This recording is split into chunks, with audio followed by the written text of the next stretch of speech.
in the wake of disasters. They're working in very, very difficult terrain along the riverbank where you have the debris flows, mud, etc.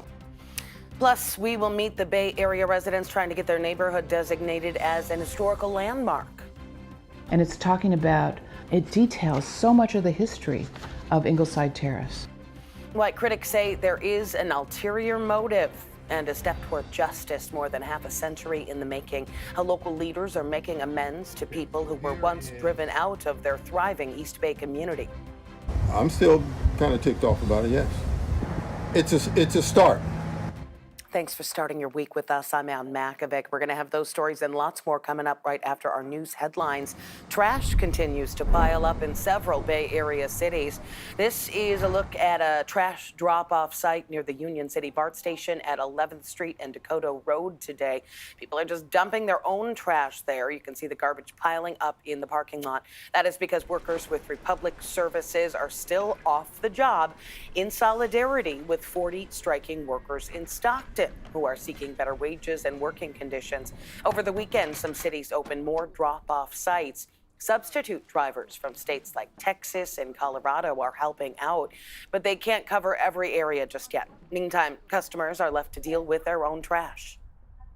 Had to dodge trash and trash cans, and things are starting to blow around and get loose. So I suspect that animals are getting into it at night. Let's take care of our workers and the people who take care of us, doing the work that many of us are unwilling to do. Negotiations have resumed to try to resolve the labor dispute. 2 people drowned in separate incidents on the Russian River this weekend. One of them was a teenager. The drownings were an hour apart, one at Martinelli Beach in Forestville and the other at Monterey Beach. Deputies say at Monterey, the report came in just before 3 yesterday afternoon that 2 juveniles were struggling in the water. Bystanders were able to rescue one of them, but could not get to the second one. And 20 minutes later, first responders found the teen's body underwater. Then at around 4 p.m., the second drowning happened at Martinelli Beach. The water currents can change quickly, the depths can change quickly, and what seems like easy, placid water in one spot could be rushing or deep, much, much deeper. We are still waiting for authorities to release the names of the people who drowned. A lot of questions after a deadly police shooting in North San Jose. Police say officers were investigating a stabbing at Cataldi Park just after 3 yesterday afternoon and ended up shooting and killing a suspect. We're still waiting to find out what led up to that shooting. We're told no officers were hurt. And we've learned a UC Berkeley professor was killed while visiting Greece. According to the Daily Cal, a masked attacker shot and killed Prishi Isla Zomi, a marketing professor at the Haas School of Business, on July 4th. He had taught there since 2018. Giziorski is survived by his 2 children. He was 43 years old. All right, let's get a check on our first alert forecast. Brand new week is upon us and a spread of temperatures all across the Bay Area today. Here's meteorologist Jessica Birch. Throughout this afternoon today, all of our microclimates are doing something different. We have 90s off into the East Bay this afternoon from Antioch all the way over into Livermore. 70s today up into wine country from Napa over the hills into Sonoma and then stretched all the way up into Santa Rosa too. And then all the way into San Francisco this afternoon, we have 60s in store for us. But the more south you go along 101 into Redwood City, and then eventually all the way into San Jose, we jump from the 70s all the way into the 80s as we make our way into the Santa Clara Valley throughout this afternoon, with 90s the more south we go as we stretch all the way down into Morgan Hill. Let's talk about a couple different things going on for us this week. The air quality currently sitting in a good category. It's going to flirt between good and moderate throughout the afternoon hours today, especially in our inland areas. So if you're sensitive to that pollutant matter, just be careful throughout the afternoon hours. Continue to hydrate throughout the afternoon and limit your time outside if you are sensitive to it. Into the afternoon hours we go. We're gearing up for winds to kick up all the way up to around 20 to 30 miles per hour at times in areas like Fairfield, stretched all the way back to the coast, in areas like San Francisco as well. We'll keep a close eye on those winds, but let's talk about the next 7 days. There's some big changes right around the corner, mostly for our inland areas. For our friends along the bay, we're seeing 60s each day until Thursday. Cloudy mornings, those clouds pulling back along the coast into the afternoon hours, exposing us to plenty of sunshine, and we're going to get plenty of sunshine each day into our inland spots too. Take a look at this forecast.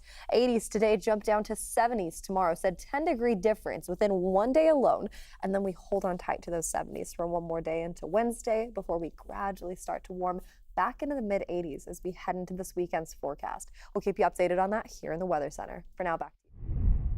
Thanks, Jess. Now to the deadly floods in central Texas. The region is recovering from another round of heavy rain over the weekend, really complicating things. That storm triggered a new round of flash flood warnings and forced rescue crews to stand down. Rivers overflowed, swamping neighborhoods and sending people running for safety. Crews pulled back as the conditions grew too dangerous, with dozens still missing from the catastrophic July 4th floods and the storm slowing the efforts to find them. I was like, please, Lord, just don't let it rain. Let these guys get out here and just, have a good day and help them find people and bring these families peace. That was the first time search efforts were stopped for severe weather. The flash flooding earlier this month killed at least 132 people, and in Kerr County alone, officials believe more than 160 are still missing. Among those still missing is Marin County's Walker family. Mark, his wife Sarah, and their 14-year-old son Johnny, last known to be staying at a house along the Guadalupe River. The couple's daughter Ellie was rescued at summer camp there and is safe. The California Urban Search and Rescue Team Task Force is in Texas to try to find human remains. The task force is from the Bay Area. Our Suji Nam has the story of one first responder and his 6-year-old lab.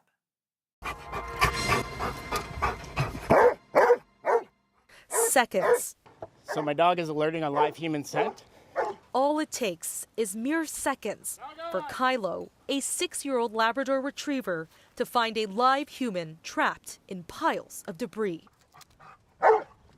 Kylo is a FEMA-certified Type 1 disaster dog, trained to detect live human scent. As you can see, these rubble piles are very technical. They're very dangerous. Things move, and the dogs have to have very, very high strength and agility and drive to continue to do this work. Brandon Bond, a K-9 search specialist with the California Urban Search and Rescue Team Task Force 3, is Kylo's handler. You ready? Go search. He has been training him since Kylo was 8 weeks old. It's always been a drive and a passion to me to serve my fellow citizens. I became a firefighter EMT when I was 19 years old and have worked in various lanes within emergency services. Bond is also the emergency manager for the city of Menlo Park. He and Kylo are a part of a rigorous team of first responders making up this FEMA task force. Search and rescue, shut up if you can hear me. And under this group, 6 local first responders and 2 Labradors have been deployed to Texas. One of the first things that they needed to do was acclimate the dogs to the weather. It's 95 degrees, humidity, and they're working in very, very difficult terrain along the riverbank where you have the debris flows, mud, etc. While Kylo is trained to detect live human scent, the 2 canines on the grounds in Texas detect human remains. The sooner we get this search and rescue portion done, then the rebuilding and the real recovery can start taking place. Deputy Fire Chief Dan Coyle of the Menlo Park Fire Protection District says his agency is a sponsor of one of 8 FEMA teams in California. Their firefighters are working around the clock in Texas to help families find their loved ones. Eventually, many of these incidents that we end up going to have passed the rescue stage and are in the recovery stage. And so we understand the work is difficult, and it's important, though, to try to give whatever sense of closure, if that's even possible, to the families that may have lost people. And canines like Kylo are there to help. He has been trained to find the strongest source of live human scent that they cannot access. So I hid myself in some debris, away from Kylo's view. And within seconds, he found me. And then when they hit that, they're trained to do what's called a focused bark alert, where they will sit here and bark, bark, bark, bark, bark until the handler can get to the dog, reward the dog, and then mark that location, so then the search team can then start the heavy rescue side of things. Canines like Kylo are critical to helping save a life, and helping families with answers. And it's this collaborative effort of human and dog, fueled by the passion to serve, that makes all the difference during times of devastating natural disasters. And if you want to help the people affected by the devastating floods in Texas, you can scan that QR code there on your screen. That'll take you to a list of organizations helping people on the ground. Still ahead here on CBS News Bay Area, some neighbors hoping their community can earn historic status. I think there's a balance that needs to be made. This has a cost, right? This affects the next generation of San Franciscans. The battle that will help shape the future of the city. Plus, a long-awaited step toward justice for families forced out of a once thriving community in the East Bay more than 60 years ago. We'll introduce you to a former resident who says the financial relief is long overdue. It also means that the powers to be now want to make amends for what was done in the past. And this annual tradition is much more than just a barbecue, how it connects the Bay Area community to its past. In the Bay Area, a new WNBA franchise is taking flight. Catch this first-in-a-lifetime inaugural season as the Golden State Valkyries play live on KPIX and Pix Plus.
We're gearing up for 60s in the forecast today along the bay with cool and cloudy mornings, pulling back along the coast as we head into this afternoon. We're going to see some sunnier skies, especially off into our inland spots. 60s will flirt with some 70s as we head into this midweek forecast by Thursday. And then as you head all the way over into our inland areas, we're already holding on tight to 80s today, but we'll see a return to the 70s as we head into our forecast tomorrow. A 10-degree jump from today all the way into our Tuesday setup.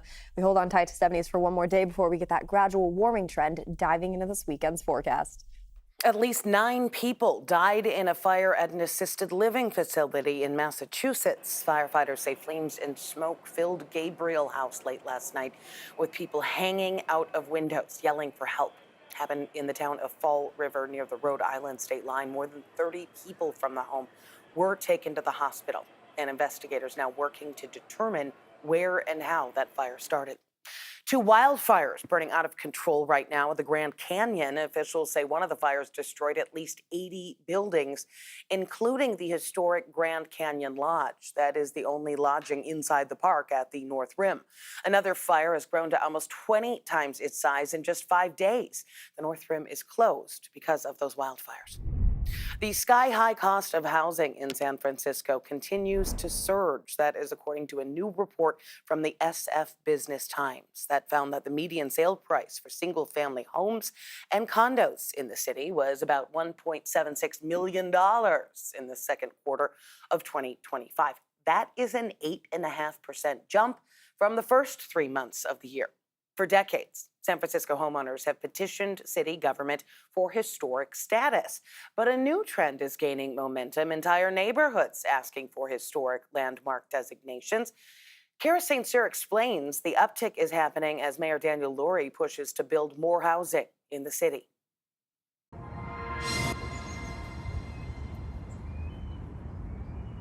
This is our house right here. And so this is the original, this is on Moncada. Built in 1912, Ann Sunby's Craftsman home is Ingleside Terrace's personal time capsule. We found the business card of the developer. Sunby has taken great measures to preserve her home's history. House history. Going as far as getting it listed as a historical landmark. Oh, and here's the article about the cross. Yeah, that's him. That's Cecil Poole and his daughter. But she wants that status extended to the entire neighborhood. Now facing pressure from a new zoning law, timing is critical. And it's talking about, it details so much of the history of Ingleside Terrace. Mayor Daniel Lurie's zoning plan would build hundreds of residential buildings near public transit sites, a move meant to curb the city's housing shortage. Ingleside Terraces could see 6 to 8 story buildings on its outskirts. It's really along Ocean Avenue. Along here is where the rezoning plan wants to plan for growth. Richard Sucre with the San Francisco Planning Commission says a landmark designation wouldn't stop those buildings from going up, but it could slow the process. Historic designation basically means that rather than using the expedited programs that the state has provided for us, we must just go through the regular process.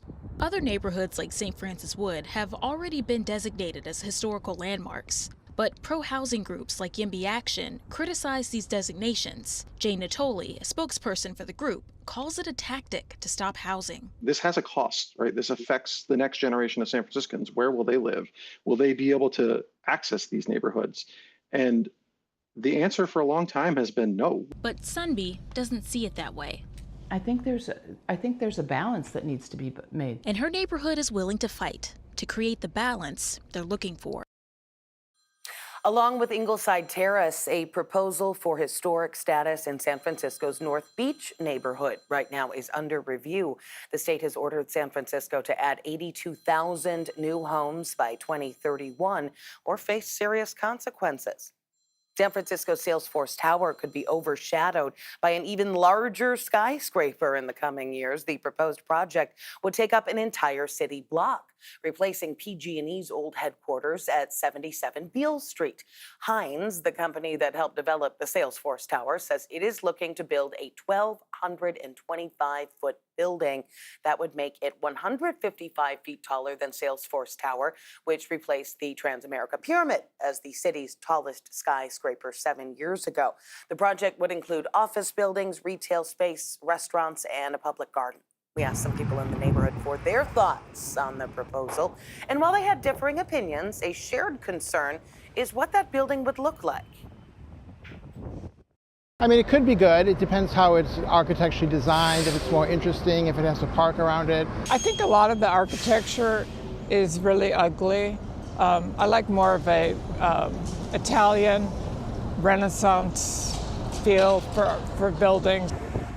Another concern is the amount of buildings right now sitting empty across the city. San Francisco has the highest vacancy rate in the country, nearly 35%. That is according to real estate company CBRE. A long-awaited step toward justice may soon become reality for families forced out of their homes in a once thriving community in Alameda County. We're talking about Russell City. It was an enclave of Black and Latino families located in what is now part of Hayward. But what used to be a farm community is now mostly industrial space. Now a new reparations fund could send money straight to people who were impacted. Arlen Ramirez spoke with one man whose family was displaced over 60 years ago.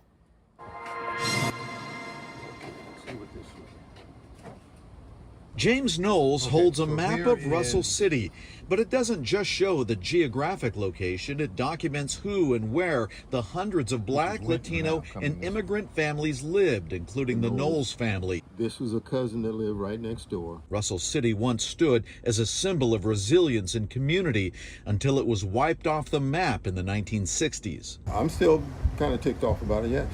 James says his family owned two properties. One was their home and the other an auto repair shop his father ran. His family lost both when, in the name of urban development, Russell City was bulldozed to make way for an industrial park. Residents were forcibly removed, many given little compensation, if any, and wiping out family finances. I had to pay for my own college education. I went in debt. But at that time, like I said, I had to start working at 14, 15 just to make ends meet and to get things that I needed. Whereas others didn't have to do that. They had, like I said, generational wealth that passed on from grandparents to parents to kids and to their kids. Now, after decades of advocacy, the Alameda County Board of Supervisors in the city of Hayward are expected to approve a $900,000 reparations fund. The money would go directly to surviving families of Russell City. We want to try to correct an injustice that was done in the past. And then as a result of that injustice, not just has it impacted people emotionally and mentally, but it's had a financial impact on them because they were never compensated for that loss. Supervisor Nate Miley's office is adding $250,000 to the fund, and Supervisor Elisa Marquez's office is adding $400,000. And obviously we will never be able to provide enough compensation to totally repair the harm. And this is greater than being symbolic because it will be a cash payment to individuals that qualify. Knowles says the loss devastated his family both emotionally and financially. His father never reopened his shop, and his parents split partially over the financial stress they endured. But he's glad something is finally happening. It's a start. It's a huge start. It also means that the powers to be now want to make amends for what was done in the past, which is a blessing. Supporters say the fund comes at a crucial time. Many of the original Russell City residents are now elderly or have already passed away. James left Russell City as a young teenager and is now in his 70s. And for him, it's not just about the past, it's about the legacy he hopes the reparations effort will leave behind. Officials in Hayward say the task force is still putting together details like the amount for each potential payment and the final eligibility requirements. That will all be announced at a later date. We are remembering a well-known figure in the Bay Area music scene. One of the visionaries behind Yoshi's in Oakland has died. Kaz Kajimura co-founded the legendary jazz club back in 1972. He's helped grow Yoshi's from a small Berkeley restaurant into a world-class venue in Jack London Square, hosting jazz legends for decades, according to a statement on Yoshi's website. He had Alzheimer's. He was 81 years old. A public memorial and concert will be held tonight at 7:30 at Yoshi's. Still ahead, a tradition that has lasted 70 years in a Bay Area community. How this barbecue brought people from all backgrounds together in a town that persevered a painful history. But everybody was friends, and nobody could understand why the Japanese were getting hauled away.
afternoon, we're going to see sunshine in our inland spots, still cool and cloudy along our shoreline, where winds will get a little bit gustier into this afternoon as well. San Francisco today, just around lunchtime, getting up to around 20 to 25 mile per hour wind gust. We see that same influence into the evening hours tonight in some of our inland spots like Fairfield, Napa, all the way over into Concord and Fremont too. Let's drop this real fast and show you the next 7 days. There's some changes right around the corner for us, starting off in our inland spots, a 10-degree difference from today all the way into our Tuesday forecast in our inland areas like the East Bay and the Santa Clara Valley. And then we hold on tight to 70s for another day before we slowly start to warm back up into the 80s heading into this weekend's forecast. It's cool. It's gray out there right now behind me at the Bay Bridge. You head over into the Bay forecast. Places like San Francisco and across the Bay Bridge into Oakland are mostly holding on tight to upper 60s today and tomorrow. We'll see some low 70s kind of flirt in there this week, but it is a very mild forecast for us in this week's forecast setup.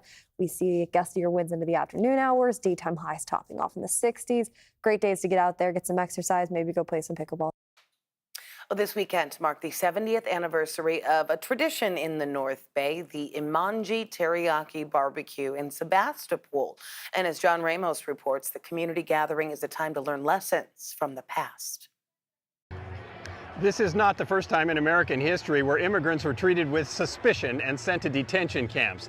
It happened to the Japanese back in World War II.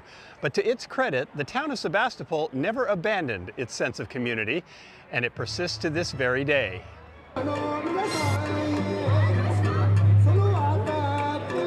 Each year, the Enmanji Buddhist Temple in Sebastopol welcomes thousands of their neighbors for a barbecue chicken dinner with a Japanese flair. And a family secret, the teriyaki sauce that is sprayed on the 1,200 chickens roasting over the giant coal pits. Brent Ono can't even remember how many years he's been cooking here. I lost count on what. So my dad's third generation, I'm fourth generation, then my brother is fourth generation. So we've been here for as long as we can stand up at the pit. They say it's one of the best barbecues around, so I guess it's an honor to keep cooking. And don't bother asking for the recipe, although many have tried. Developed by my two grandfathers. And it's a big secret, right? It is a secret, and you're not going to find out. It was so good that Kikkoman asked for rights to it, and they refused. And soon thereafter, Kikkoman developed their own, but it's different. Julaine Leach is co-chair of the event, and it's clear that she either knows or is related to just about everyone in the crowd. For a gathering of nearly 5,000 people, there is a distinct family atmosphere, and it all seems to center around the Temple building, originally built for the 1934 Chicago World's Fair. And after the World's Fair, they dismantled it, put it on flatbeds, and brought it here to Sebastopol. Local residents even helped reconstruct it. But after all the Japanese Americans were rounded up for internment in 1941, some vandals tried to set fire to the building. There's still one burn mark visible if you look closely. But then something extraordinary happened. A group of teenagers from the high school showed up to protect the building. They encircled the temple for, I think it was 2 weeks after that happened, because those were friends of the peoples that had to leave here, and they were Catholics and Christians and Jews, but everybody was friends, and nobody could understand why the Japanese were getting hauled away. Is there a lesson in that for us today? Yes, love each other every day. It's a lesson that many of the returning Japanese residents took to heart, including Julaine's dad, Martin, now 94 years old. We're accepted as people, not just somebody to put to work. Because you could become whatever you wanted to be, not just a worker, makes a difference. And the community still feels a sense of pride over that. The tragedy of the internment is a legacy that, it's a sad legacy that we as Americans carry with us, but the Japanese American community overcame that you know, this town protected those properties and this temple. 80 years have passed since the war ended, and now everyone can gather for a meal and feel like family. The fear and suspicion now seems irrational, and perhaps that's also something to keep in mind today. The teriyaki barbecue was suspended for 3 years because of the COVID pandemic, but while it is smaller now than what it once was, it has been growing in size every year since. Coming up in the next half hour here on CBS News Bay Area, it's been nearly 2 weeks since a local flea market shut down. So why are these vendors still setting up shop? We don't want to leave. We have to stay here forever. Plus, it looks like salmon and tastes like salmon, but it comes from a lab. We'll show you one startup solution to California's salmon shortage.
You're streaming CBS News Bay Area. Thanks for staying with us this Monday. I'm Ann Makovic, and here is another look at some of our news headlines.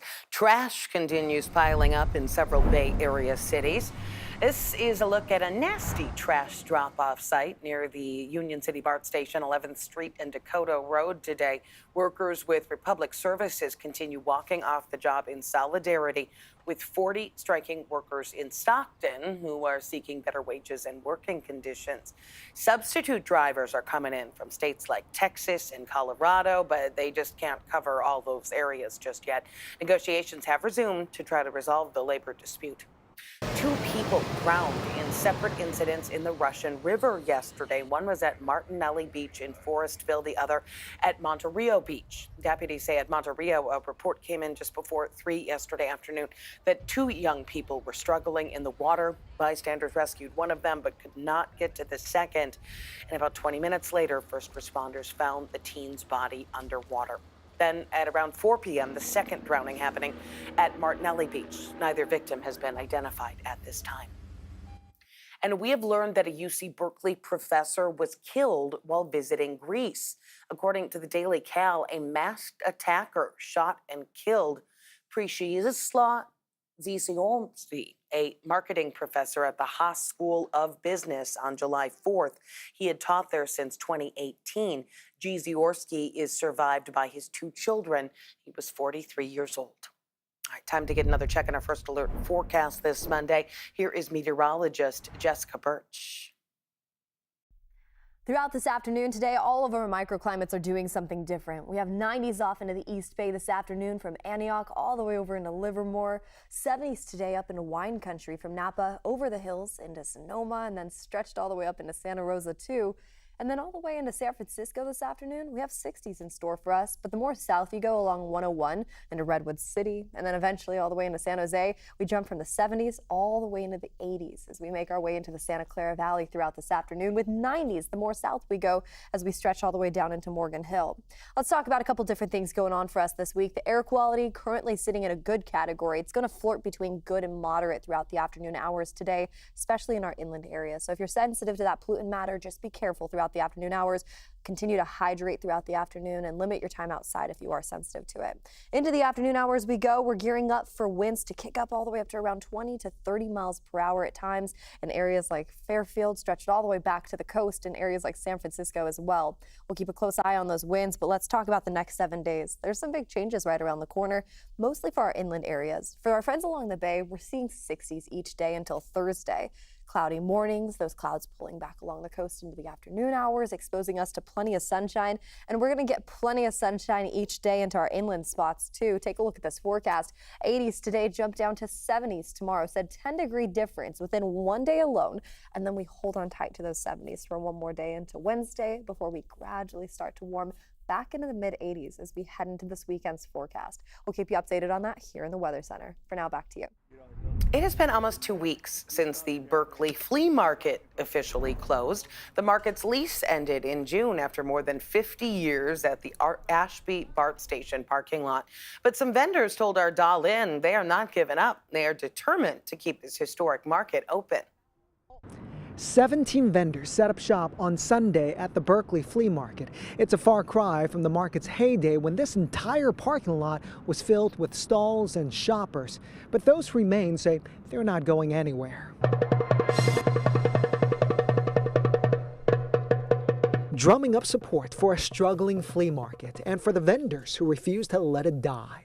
The Berkeley Flea Market officially closed on June 28th, but vendors like Ivy Yan say not so fast. The market is still alive and open for business. I don't want to go out of market because we have to fight it and continue. Ivy has been selling sunglasses here for 25 years, and while her profits have shrunk over time due to declining foot traffic, her love for Berkeley's lone flea market has only grown. Very important for me. It's my life. Yeah, I see everybody and every weekend, and that's just really, feel like family. Family and a community gathering spot. That's what this market has been for South Berkeley for more than half a century. We found old YouTube footage from 2008 showing a once vibrant marketplace. Hundreds of vendors and food trucks filled every inch of the Ashby BART parking lot. There was live music, dancing, and a drum circle, and it drew big crowds. Shopper Langusu Malanga remembers it well. She spent countless weekends here before moving to Seattle 5 years ago. She's back visiting with her son, and she's stunned by the changes. I'm pretty sad to see that folks aren't out like they used to be, but we're here and we're going to shop a little bit and continue to just support the vendors that are here. Like many things, the recession, online shopping, and the pandemic took a toll. It's gone slowly downhill after the recession in 2008 and Amazon taking away a lot of our business. With fewer customers, many vendors have left in recent years. Yesterday was a reasonable day and I earned like $60. It's like, that's it. The nonprofit that runs the market says it may negotiate a new lease with BART so the market can officially reopen. Right now, this operation is technically not legal, but so far BART has left the vendors alone. Vendors like Ivy say survival depends on spreading the word and bringing back customers. We don't want to leave. We have to stay here forever. The city of Berkeley and BART want to eventually turn this parking lot into affordable housing. The plan was to move the flea market to a nearby location, but right now, everything is in limbo. So the vendors say that they plan to be at the parking lot every Saturday and Sunday from 9 a.m. to 6 p.m. until further notice. Well, pickleball has been growing in popularity over the years, and now in Martinez, some neighbors say the noise has gotten out of control. The Hidden Valley Park turned one tennis court into 8 pickleball courts back in February. Well, they put up a sound blanket on one side, but neighbors like Jason on the other side say it actually makes the sharp pops even worse. Pickleball just has a really distinct popping sound, sharp popping sound, and it makes people nearby miserable. It's been really hard. We hear it in the morning, and then we hear it when we go to bed. Now the city has posted new rules limiting play hours, tightening parking, and urging players to use quieter paddles. The city began a 90-day pilot program last month to see how well that works in addressing the concerns of homeowners. The salmon population crisis continues in the state of California. This is the 3rd year without a commercial fishing season because of dwindling numbers. But now, as Suji Nam shows us, one San Francisco startup has come up with an alternative, and it just got FDA approval.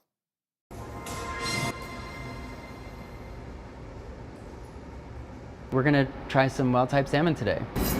It looks like salmon. It has a texture like salmon. But you may be surprised to hear that this isn't 100% salmon. Inside this former brewery in the San Francisco Dogpatch neighborhood. One of the steel tanks was the original steel tank from the brewery. Aria Elfenbein, the co-founder of Wild Type, shows us how their cell-cultivated salmon is grown right here. One of the ways in which people sometimes describe this is lab grown, but truly it's not. His team extracted cells from one salmon about 7 years ago and now replicates and cultivates them into plant-based salmon inside these steel tanks. These are things like sugars, fats, proteins, the amino acids that then they use to make other proteins. Producing cell-cultivated salmon can take weeks to even months, but now, with the recent FDA approval, Elfenbein is optimistic. We never wanted to compete with conventional fishing or fish farming or even plant-based. We see this as a complementary approach. I think when there's such a shortfall of seafood every year. Regina Chiquizola, the executive director of Save California Salmon, says the state is seeing historically low numbers of salmon. It's like spring salmon, we're like 80 to 90% decline. And for like fall salmon, we're looking at about a 50% decline. And this is just like within the last 5 to 10 years. She says polluted waters and dams in the ecosystem prevent the fish from surviving nor properly spawning. And while innovation is key to the future, she doesn't believe cell cultivation is the best step forward. We're pretty opposed to genetically engineering or cell growing of salmon because they are a wild animal that are meant to use our rivers and our oceans. Chiquizola says there is still hope in saving the salmon population organically. Providing them clean water, getting them passage above dams to where their natal watersheds are. But back here at the Wild Type Fishery, Elfenbein and co-owner Justin Kolbeck hope they can help pave the way for sustainable alternatives. Something that could hopefully take some of the pressure off the oceans. Salmon advocates and scientists all have the same goal of tackling California's salmon crisis, but they're all just approaching it from a different lens. Well, Suji says it does taste like the real thing. Wild Type says a San Francisco restaurant partnership is in the works, and they're hoping to have their products in grocery stores as well. Coming up next, the Golden State Valkyries have packed Chase Center this season, but some fans say there's something still missing on game day. We're going to talk to them about how they're building traditions that will last long into the future. In the Bay Area, a new WNBA franchise is taking flight. Catch this first-in-a-lifetime inaugural season as the Golden State Valkyries play live on KPIX and Pix Plus.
We're gearing up for 60s in the forecast today along the bay with cool and cloudy mornings, pulling back along the coast as we head into this afternoon. We're going to see some sunnier skies, especially off into our inland spots.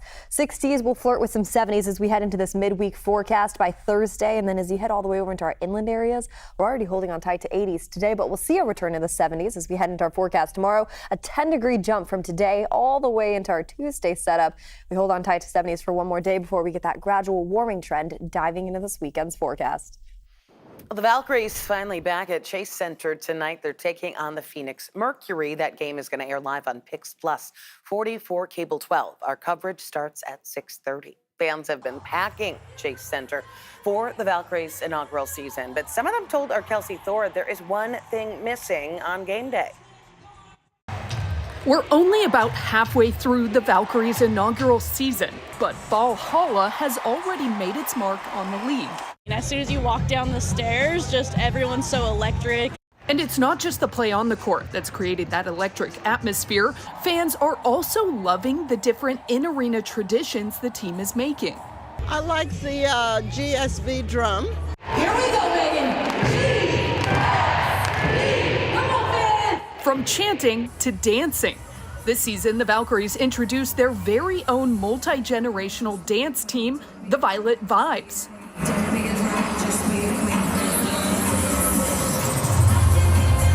It's like older women and men dancing with little kids, and they be rocking. They get it. But of all the in-arena entertainment, the pre-fourth quarter roll call seems to take the cake. I need to know, is Sacramento in the house? When everyone puts on their flashlights, you know, and the whole arena's lit up, and everyone's just into the atmosphere and the energy. There is just one thing, though, fans are still yearning for. We need a mascot here because the electricity and the energy in there it matches Brooklyn. The only thing is they have alleys. I just want the mascot to dance. That's your only requirement. That's my only requirement. Is the mascot dance. To help with the vibe. To help with the vibe, yes. Yeah. The good news is that mascot is in the works. The Valkyries are hoping to debut it later this season. Well, before the Valkyries, there was another women's pro basketball team that played here in the Bay Area, the San Francisco Pioneers. They played in the Women's Basketball League from 1979 to 1981. A reunion took place in San Francisco yesterday. Organizers and former Pioneer players came together to celebrate the past and present of women's b-ball in the Bay Area. We were always wanting to be able to hand the ball down to a league, and here it is, WNBA. So I feel very good and proud that I'm able to see this event, to see that this is happening in our women's sports today.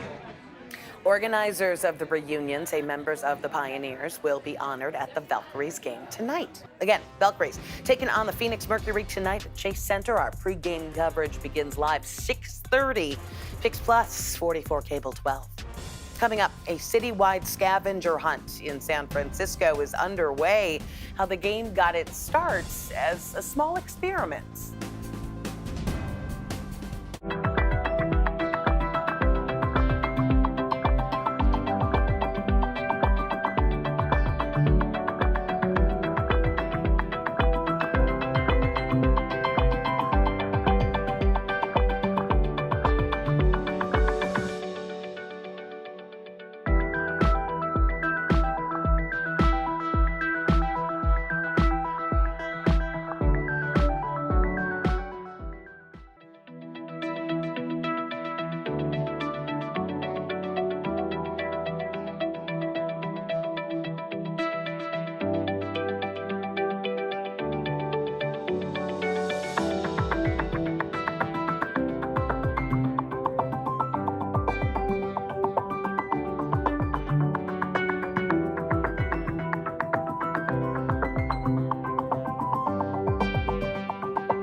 If you've been walking around San Francisco, you might have seen these mysterious flyers pointing to something called The Pursuit.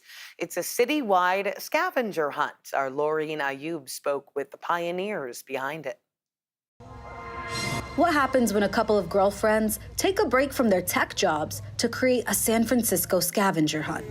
Well, according to Athena Leong, one of the planners, it helps you pause and appreciate your surroundings. We really wanted just a project that helps people like get out and, go explore the city. Spreading the word through flyers at places like South Park, the scavenger hunt, entitled Pursuit, started last year through a group of 15 friends. Now it's growing rapidly, and Athena believes it's because people desire simplicity and adventure. I think it's like so common for us to just like go from point A to B between work and home. But you know, there's so much out there. Everyone should go explore. And while Athena and her co-planner Danielle Egan definitely didn't quit their jobs to make this passion project a reality, they put forth a lot of effort during their free time to make it happen. All you have to do to participate is text a number. So once you text the number, you are like sent a confirmation message, and then on the day that we start the hunt, you're sent a link to a portal. And on this portal, you'll see like a bunch of badges. This year's theme is Scout themed. So you win different patches from completing different missions, and they drop over the course of a month. With thousands expected to participate this year, Athena believes the free experience is a great opportunity to slow down and reconnect with the city. There's a lot of beauty, a lot of history that's embedded in our surroundings, like in the buildings that we see, in little things that we don't realize. And I think it just makes life so much more wonderful when we're connected to our surroundings. It's a light connection that keeps Athena and Danielle inspired with proof that a little curiosity goes a long way. The scavenger hunt kicked off on Saturday. If you want to participate, you can join anytime between now and early August. Just text the number there on your screen, 415-888-9518, to get the clues. Thanks for streaming CBS News Bay Area. I'm Ann Makovic. We're going to be right back with your first alert forecast and another look at your top stories.